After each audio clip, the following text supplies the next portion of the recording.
Adik-adik, perhatikan gambar berikut ini. Sore hari turun hujan disertai angin. Pohon berputar-putar ditiup angin. Pohon di dekat rumah Udin patah adik-adik. Daun-daun berserakan. Orang-orang bekerja bakti. Mereka membersihkan lingkungan. Udin mengajak Edo bekerja bakti.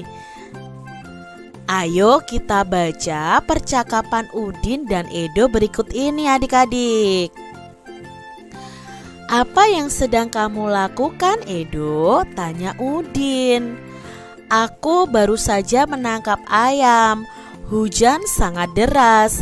Ayamku lepas dari kandang. Bulu ayam berserakan di mana-mana. Sekarang semua sudah bersih, jawab Edo. Betul Edo, rumah kita harus bersih. Edo, pohon di dekat rumahku patah. Orang-orang sedang bekerja bakti. Aku ingin mengajakmu bekerja bakti, kata Udin. Wah, kebetulan tugasku sudah selesai. Rumahku sudah bersih. Aku pamit ibuku dahulu ya. Itu jawab Edo adik-adik. Jadi ini percakapan antara Udin dan Edo. Udin mengajak Edo untuk bekerja bakti, membantu orang-orang yang sedang membereskan ya, atau yang sedang membersihkan pohon yang patah di dekat rumah Edo. Oh, di dekat rumah Udin ya adik-adik ya, maaf, di dekat rumah Udin ya. Nah, amatilah kembali percakapan Udin dan Edo. Manakah yang termasuk kalimat pemberitahuan adik-adik? Nah, di situ pasti ada kalimat pemberitahuan adik-adik. Kalimat pemberitahuan itu berarti kalimat memberitahukan sesuatu kepada orang lain. Nah, di sini Kak Citra akan menggarisbawahi kalimat yang termasuk kalimat pemberitahuan. Yang pertama itu adalah aku baru saja menangkap ayam. Berarti Edo memberitahu kepada Udin bahwa Edo itu baru saja menangkap ayam. Lalu yang kedua adalah ayamku lepas dari kandang. Jadi Edo memberitahu kepada Udin bahwa ayamnya itu lepas dari kandang. Lalu berikutnya ada bulu ayam berserakan di mana-mana. Sekarang semua sudah bersih. Nah, di sini juga Edo memberitahukan kepada Udin. Lalu pada percakapan itu masih ada adik-adik kalimat pemberitahuannya. Di sini berikutnya ada tugasku sudah selesai, rumahku sudah bersih. Itu kata Edo. Jadi Edo memberitahu kepada Udin bahwa tugasnya sudah selesai dan rumahnya sudah bersih. Nah, di sini Udin juga mengucapkan kalimat pemberitahuan. Yaitu yang mana adik-adik kalimat pemberitahuannya? Nah, ini rumah kita harus bersih Edo. Nah, Edo, pohon di dekat rumahku patah. Orang-orang sedang bekerja bakti. Jadi Udin memberitahukan kepada Edo bahwa pohon di dekat rumahnya patah. Dan sekarang orang-orang itu sedang bekerja bakti. Itu kalimat pemberitahuan yang ada pada percakapan Udin dan Edo. Adik-adik, Udin dan teman-temannya ikut bekerja bakti nih. Mereka menyapu daun yang gugur. Ada juga bunga dan kerikil adik-adik. Mereka mengumpulkannya. Lalu mereka menghitungnya. Nah, di sini hitunglah banyak bunga, kerikil, daun di dalam kotak. Berapa banyak bunga di dalam kotak?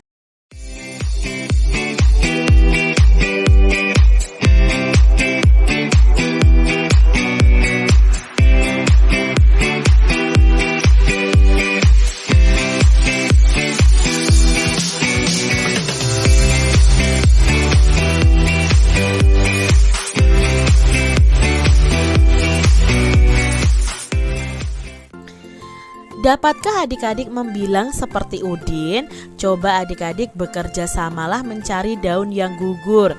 Kalian dapat membawanya dari rumah dan robeklah daun yang gugur tadi menjadi bagian kecil dan tempelkan pada kotak berikut ini. Nah, adik-adik, kalian gunakan daun ya yang ada, lalu robek menjadi bagian-bagian yang kecil, lalu bagilah menjadi kelompok 10 helai atau kelompok 20 helai. Lalu kalian bisa membilang bersama teman-teman kalian. Contohnya di sini Kak Citra akan membilang mengelompokkan daun sebanyak 64. Nah, Kak Citra ada tabelnya dulu seperti ini. Satu deret ke bawah ini jumlahnya 10.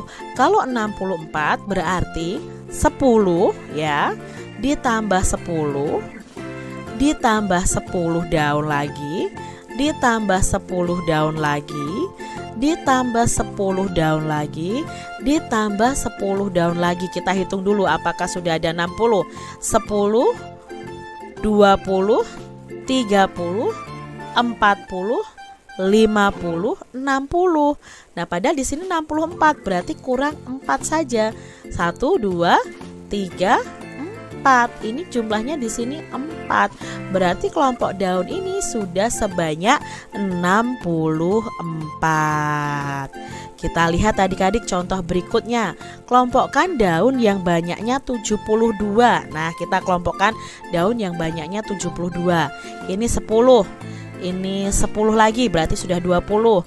Ini 10 lagi berarti sudah 30. Ini 10 daun lagi berarti sudah 40. Ini 10 daun lagi berarti sudah 50. Ini 10 daun lagi sudah 60. Ini 10 daun lagi sudah 70. Nah, di sini berapa jumlahnya? Oh, 72. Berarti kita tinggal tambahkan 2 di sini. Berarti jumlahnya sudah 72. Seperti itu adik-adik. Nah, sekarang tugas untuk adik-adik adalah mengelompokkan daun yang banyaknya 85, 92 dan 98. Nah, kalian bisa menggunakan benda lain selain daun adik-adik ya. Gunakan benda yang sudah tidak terpakai lagi. Udin senang ikut bekerja bakti. Ia mengajak teman-temannya berdiskusi adik-adik. Mereka berdiskusi tentang aturan. Bagaimana aturan menjaga lingkungan, bagaimana aturan bersikap kepada tetangga. Nah, setiap anak memberikan pendapatnya. Adik-adik di sekitar kita itu pasti ada aturan. Aturan itu harus kita taati atau kita patuhi adik-adik. Tidak boleh kita langgar. Karena kalau kita langgar, kita akan mendapatkan sanksi atau hukuman adik-adik. Nah, di sini Kak Citra akan menyebutkan beberapa aturan di lingkungan rumahku. Nah, ini mungkin di lingkungan rumah kalian juga sama adik-adik. Yang pertama adalah menjaga kebersihan sekitar rumah, menyapa jika bertemu dengan tetangga, saling menghormati, mau membantu jika ada yang membutuhkan pertolongan, meletakkan barang-barang sesuai tempatnya. Nah, itu tadi adalah contoh aturan di lingkungan rumah. Kalian bisa tambahkan sesuai dengan aturan yang ada di lingkungan rumah kalian masing-masing.